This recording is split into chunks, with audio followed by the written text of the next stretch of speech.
Good afternoon. Thank you for being here. Today I'm joined by House Speaker Tim Armstead and Chris Hamilton. Over here. Co-chairman of the Coal Forum and Senior Vice President of West Virginia Coal Association to support the Affordable Reliable Energy Now Act, or ARENA. Last week, Senator Shelley Moore Capito introduced this bill to be a powerful legislative weapon in the fight against President Obama's war on coal. Nobody is against clean air, but the extent that President Obama and his EPA want to go will cause devastating harm to our coal industry and thousands of West Virginia families. The proposed emission reduction standards for power plants are unprecedented, complicated, and expensive. I speak for my fellow legislators today in thanking Senator Capito for introducing the bill and also for Senator Manchin's co-sponsorship of same. We stand ready to assist you both at the state level. Today we reaffirm our commitment to defend our coal industry and our state's electricity consumers. Washington's heavy hand seems determined to harm our state, our citizens, and our industries. Earlier this year, the West Virginia legislature worked to pass numerous bipartisan measures to support our state's coal industry and its hard-working miners. Some of those included House Bill 2001, the repeal of the Alternative and Renewable Energy Portfolio Act, Senate Bill 357, the Coal Jobs and Safety Act, which modernized our coal mining regulations to keep our miners working safely and competitively. House Bill 2004, which ensures we have legislative oversight of any state emission reduction plan submitted to the EPA under this Clean Power Plan. Speaker Armstead will elaborate more on our legislative efforts shortly. Beyond those measures, we set a solid foundation to grow this economy with comprehensive legal reforms. We have much work left to do, but we are well on the way to putting this state on the path to prosperity once again. Today I encourage our House delegation, Representatives Evan Jenkins, David McKinley, and Alex Mooney, to continue their strong work for the citizens of our state. Help Senators Capito and Manchin get ARENA through Congress. Also, I would challenge our Governor, Earl Ray Tomblin, as chairman of the Southern States Energy Board, to use that valuable forum to build support for ARENA, not just with the southern states, but with all coal-producing states. Promote this legislation and promote the most abundant, most inexpensive, and most reliable source of energy that our country has, coal. Our economic future depends on coal and the freedom it brings. With that, I'd like to turn it over to Speaker Tim Armstead. Thank you, President Cole. Sadly, it's become almost a monthly occurrence, or even more frequently, that coal mines are shutting down in our state. We're receiving warning notices being issued to our employees, and hardworking West Virginians who have worked for years in our coal industry are finding themselves unemployed. Rather than working with us to reverse this alarming and devastating trend in West Virginia, the Obama administration is at it once again. They are imposing unreasonable and oppressive regulations that say to our hardworking West Virginians that the White House doesn't care if it puts our West Virginians out of work. It doesn't care if we become more reliant on foreign energy. In fact, this White House has said once again, loudly and clearly, it doesn't care about West Virginia. Fortunately, at the other end of Pennsylvania Avenue, we have a United States Senator, Shelley Moore Capito, who has shown once again her determination to stand up for West Virginians. As Senator Cole has said, we took some great steps this year to strengthen our coal and energy industries in West Virginia. We, first of all, elevated our energy committee to major committee status so that we could prioritize energy development in West Virginia and make sure that we continue between sessions to research and work on ways to encourage and promote energy production in West Virginia. We repealed the Renewable Energy Portfolio Act, and by doing that, we reversed a trend that actually discouraged production of coal-fired energy in our state and actually allowed us to take an important step to prevent increased electricity rates in West Virginia. As Senator Cole said, we updated our mining regulations in our state through the Coal Safety of Jobs Act to make sure that we're consistent with states around us and that we have actually taken a step to ensure we're not using 1970s outdated regulations to ensure the safety of our miners.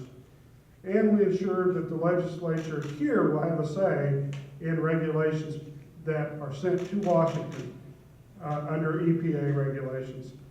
It's encouraging to know as we're working here at home in this building to encourage energy jobs that we have a strong partnership with our federal delegation led by Shelley Moore Capito, our congressional delegation, Senator Manchin.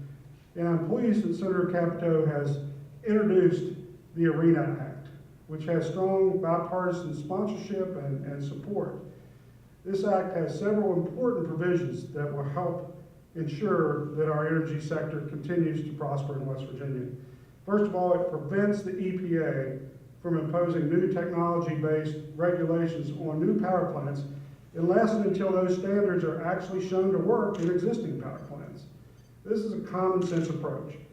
We can't continue to allow the plants that provide our energy to our citizens to be saddled and hindered by speculative and experimental regulations that have no proven benefit or advantage to our citizens. It extends the period for compliance with federal regulations to allow judicial challenges to those regulations to take place. And in fact, what we've seen over the past years is fortunately the courts have stepped in from time to time and prevented the unconstitutional implementation of several of these regulations. This act also requires the EPA to develop state-specific plans so states like West Virginia can ensure that there is ability to comply with these regulations. But perhaps the most important thing the ARENA Act does is it returns control back to the state level. It allows state officials to refuse to implement regulations if they're determined to have a negative impact on economic growth, on reliability of our energy system, or on electricity rates. It also prohibits the EPA from withholding federal highway funds for non-compliance with these acts. This is, as I said, a very common sense approach. It balances efforts to protect our environment with the economic needs of our state and the jobs and livelihood of our citizens.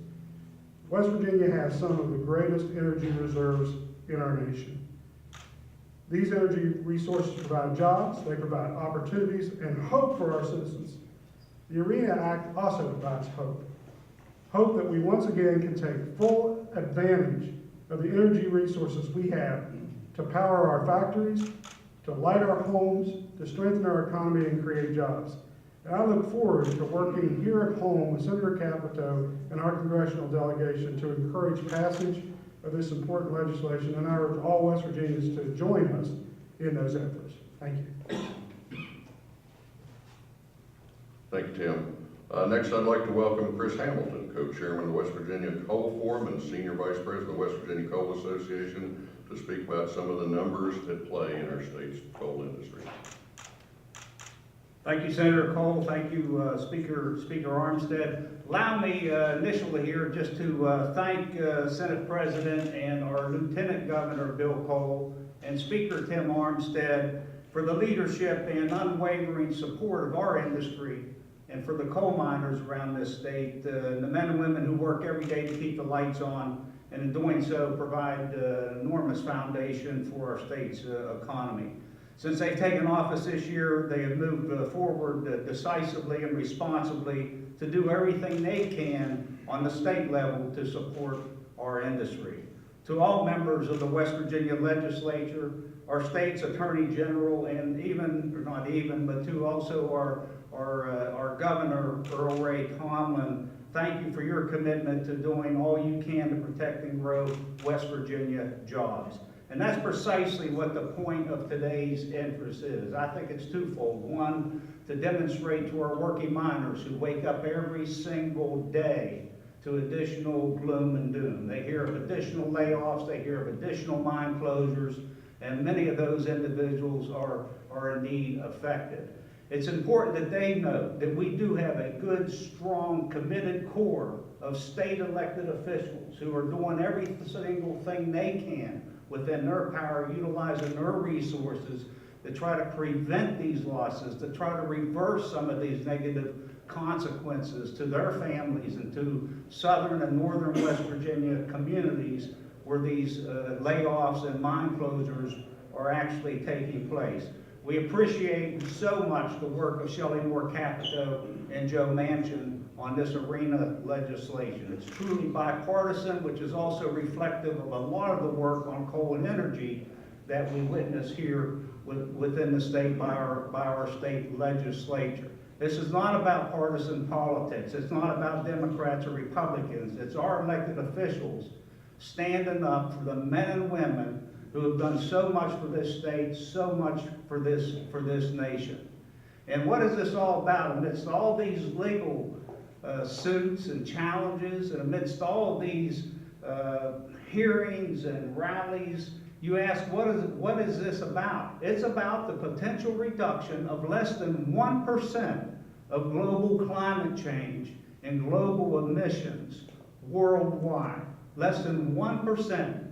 As we are asked to ratchet down our economy, as we are asked to ratchet down the number of operating mines, number of miners in this state, world growth of coal is on the rise. There are more megawatts of coal-fired electric plants being developed around this world as we speak than what the United States has in totality.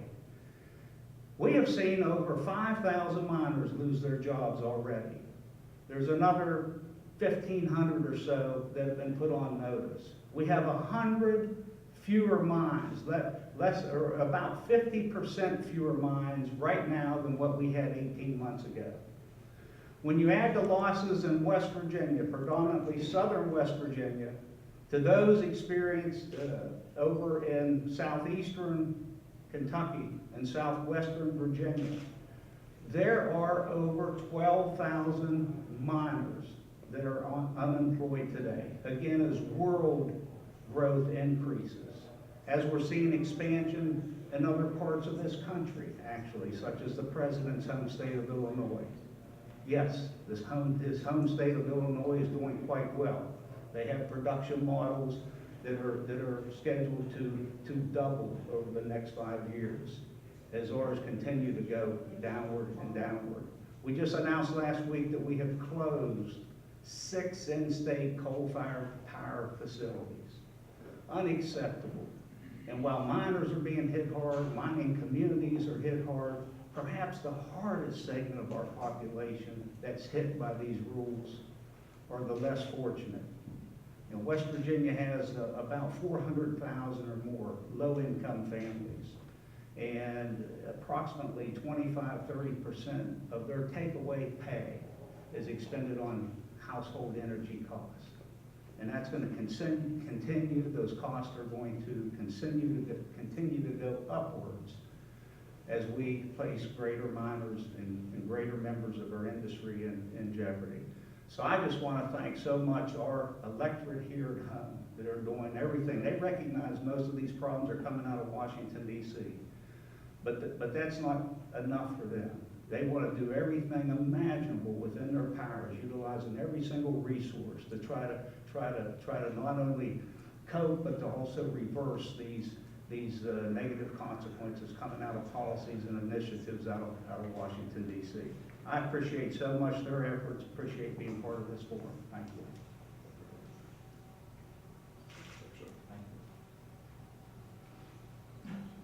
Chris, thank you.